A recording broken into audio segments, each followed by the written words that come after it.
Okay, so let's get right into it. If you've ever felt that little bit of panic about getting through an airport in English, well, this is for you. We're going to build a super simple but really powerful toolkit so you can handle security with total confidence. You know, it's a totally normal feeling. You're juggling your passport, trying to remember your gate number, and on top of all that, you have to speak a different language. It's a lot. But here's the good news. You really only need a handful of key words and phrases to make the whole thing go smoothly. So here's our game plan. First, we'll pack your vocabulary toolkit. Then, we'll cover the simple grammar rules you need. After that, we'll master the one essential question. And finally, we'll put it all together and practice a real dialogue. Sound good? Let's go. All right, first things first, your toolkit.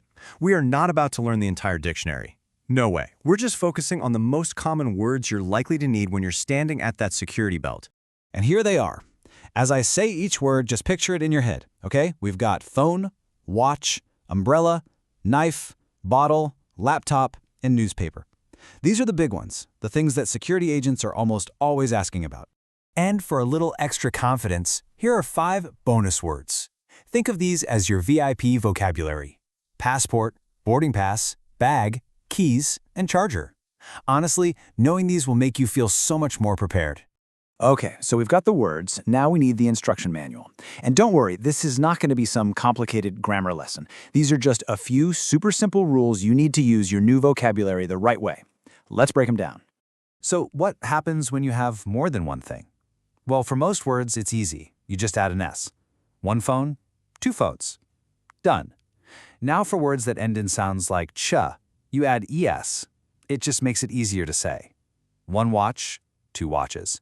And for a few odd ones, like words ending in f, the word actually changes a bit. 1 knife becomes 2 knives.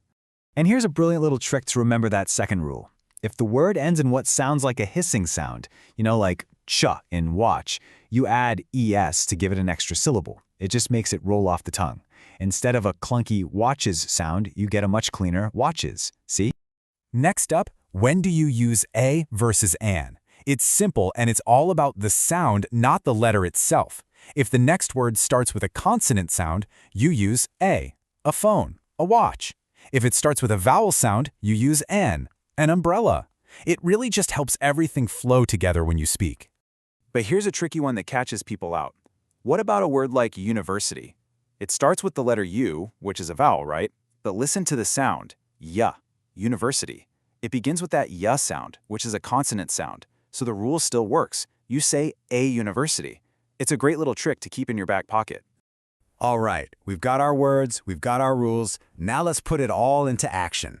This section is all about the most important question you'll hear at security and exactly how to answer it with zero hesitation. First, a really quick but important point. What's the difference between I have a laptop and this is a laptop? I have a laptop tells the officer that, yes, you own one. It's somewhere in your bag. This is a laptop is what you say as you're actually taking it out and pointing to it. It's a small change, but it makes you sound super clear. And here it is, the big one. This is the question you're almost guaranteed to hear. Do you have? The structure is always the same. It's like a formula. Do you have a or an? And then the item. Do you have a laptop? Do you have a bottle? Simple. So, how do you answer? My best advice, keep it short and sweet. Yes, I do, or no, I don't. These answers are polite, they're clear, and they are 100% correct. You don't need to say anything more. It's the easiest and best way to respond. Okay, time to put it all together. Let's do a quick practice run. I'm going to be the security officer, and you can practice answering out loud. Just imagine you're right there at the security line. Ready? Hello, do you have a laptop? Yes, I do. Okay, next, do you have a bottle? And your answer is, no, I don't. And one last one. Do you have an umbrella? Your turn. Yes, I do. Thank you. And you can just say thank you right back. And that's it. You're through. See how easy that was? Simple, clear, no stress. Now, to really make this stick, let's do a quick 60-second action plan. I want you to say these out loud right now. First, the statements. I have a phone. I have a bottle. I have a laptop. Great. Now, practice asking the questions. Do you have a watch? Do you have an umbrella? Do you have a newspaper? Actually saying the words builds that muscle memory. And there you have it. You've got the words, you've got the rules, and you've had the practice. You are absolutely ready. So now the only question left is, on your next trip, what are you going to say when you step up to the front of that line? You've got this.